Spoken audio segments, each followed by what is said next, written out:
morning, friends. It's Monday. So we're starting our full day of training video. This week is kind of cool. It's my first week of going back to any real volume training. It's my we're reintroducing volume a little bit into my programming. Throughout off-season, I've done a lot more strength work, a lot more focus on that. And we're actually trying to start cutting me down in terms of size/weight, adjusting my volume first before cutting any nutrients. So yeah, this will be my first real week getting any kind of a pump, really. It's been a minute. Alright, so as every gym goer knows, it all starts with that pre-gym ritual, so I'm gonna kind of show y'all a little bit of that. We're gonna go downstairs and I'll show you what's going on.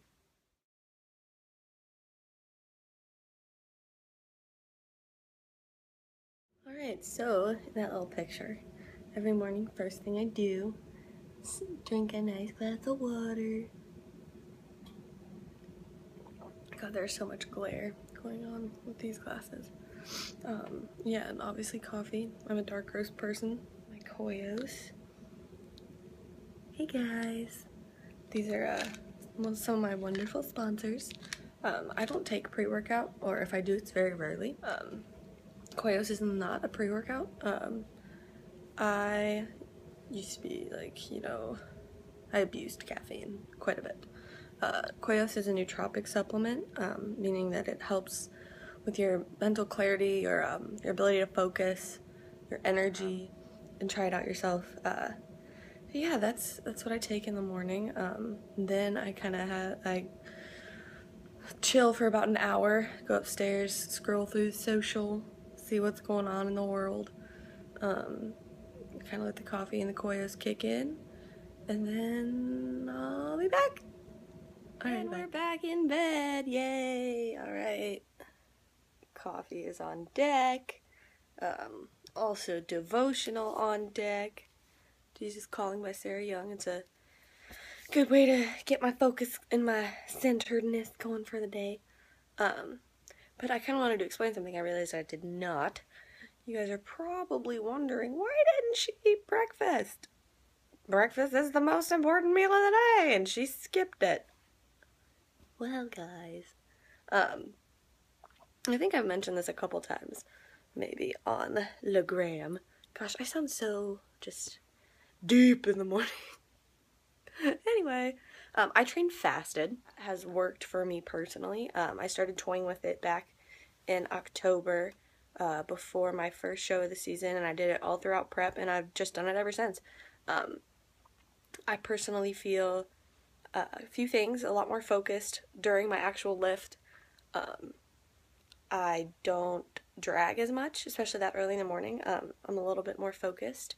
There's a little bit more just good in and go kind of mentality, and I don't know, it just works for me, especially on those days when I did have to get up and train at 5:30 in the morning or earlier to, you know, go to class and get all my cardio in and get my lift in and all that jazz. With that being said, is training fasted is not for everyone. Please do not go and train fasted and jump into it just because I said I do it. There's also people that have had really bad experiences with fasting, you know, hormonal issues.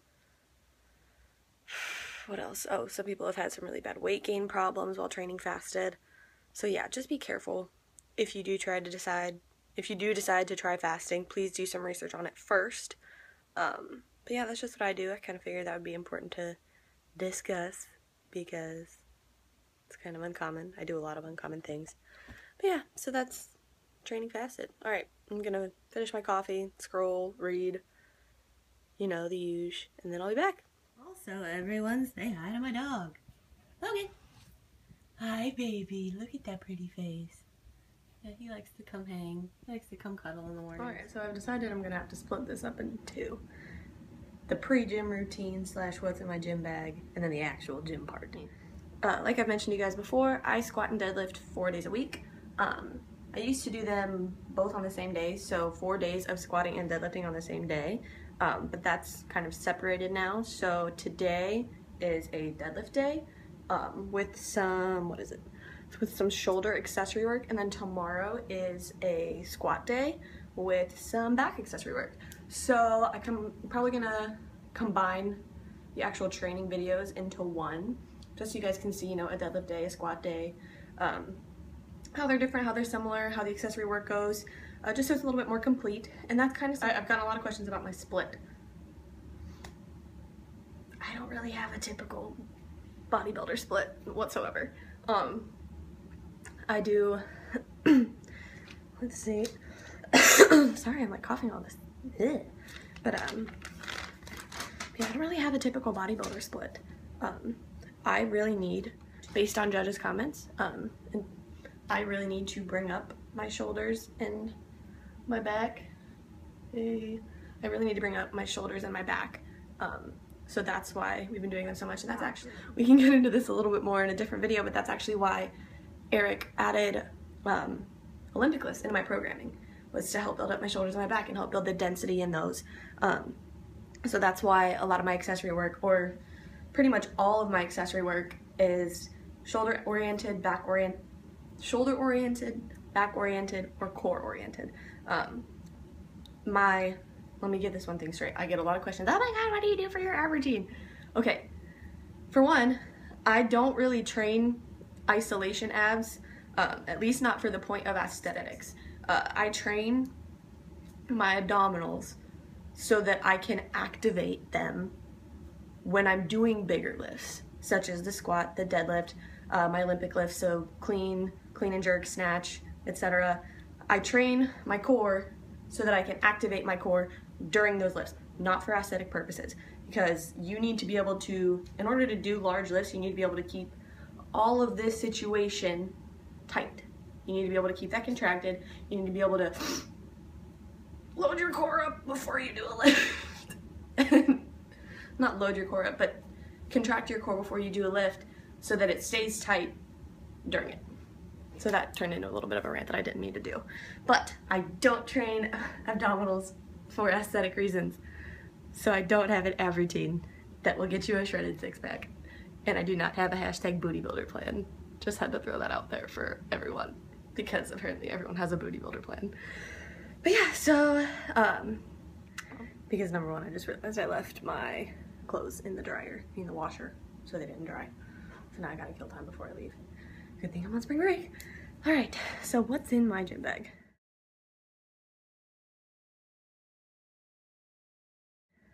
First thing, there's a lot of shoes.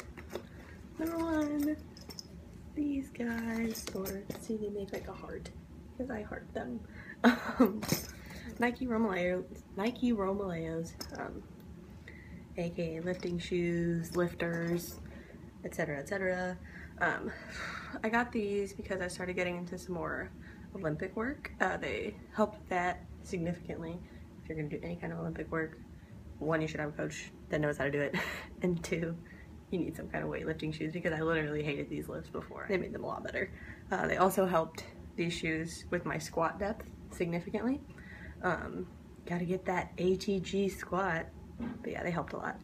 And then, can't go wrong with a classic, they're backwards, Chucks.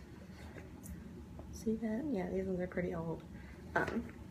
I prefer deadlifting in my Chucks most of the time over my ollies. There's actually a really cool video that I watched that Marie sent me, of the difference between deadlifting in weightlifting shoes versus Chucks because of the angle created by the shoe. You can see this one's a flat sole, whereas this one has a nice little lift to it.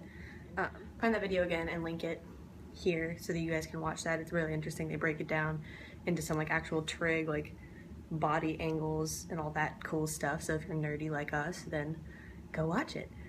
Or if you're just curious. Running shoes. These are Nike Freeze. I've mentioned a couple times I'm getting into some more agility work / running work.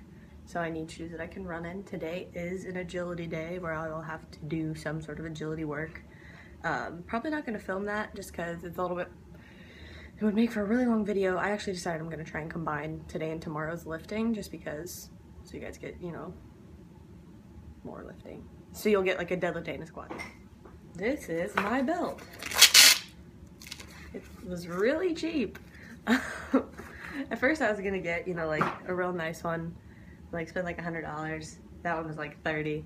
I'm like, you know, I don't want to become dependent on a belt, so I'm not gonna drop a bunch of money on a belt if I'm not gonna use it that much. So I got a cheap one and it gets the job done. It's literally Velcro, just tie that thing on. Now with belts, do not overuse it. If you use a belt for every single squat, every single deadlift, every single clean, every single accessory lift, like if you're one of those people that walks around during your entire lift doing lateral raises with a belt on, stop that right now, please.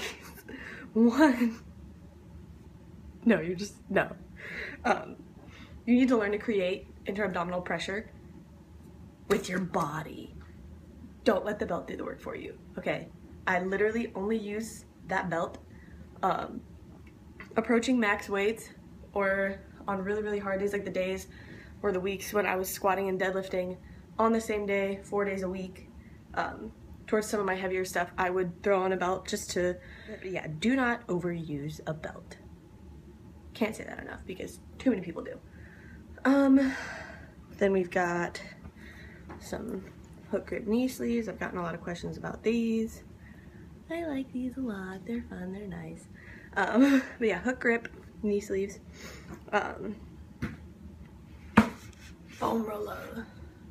All about that myofascial release. I use this actually more at home. When I get to the gym, I'll actually have Coach Eric. He uses, we have these really cool rolling sticks. He'll do a lot of rolling on like trigger pointing stuff on my hips. On my IT bands because those get really tight as well, or with the addition of the sprinting and agility work, my hamstrings have been getting really tight as well. We also do a lot of band hip flossing, so if you guys are interested in, you know, kind of like my warm-up slash, there's my dad, hi dad, my mobilization slash warm-up routine, I can post about that as well.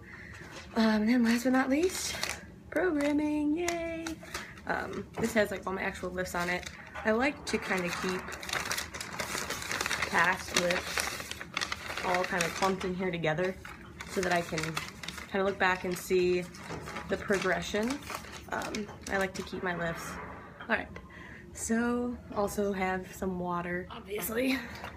This is probably like the broest thing I do, is I carry around a gallon all the time.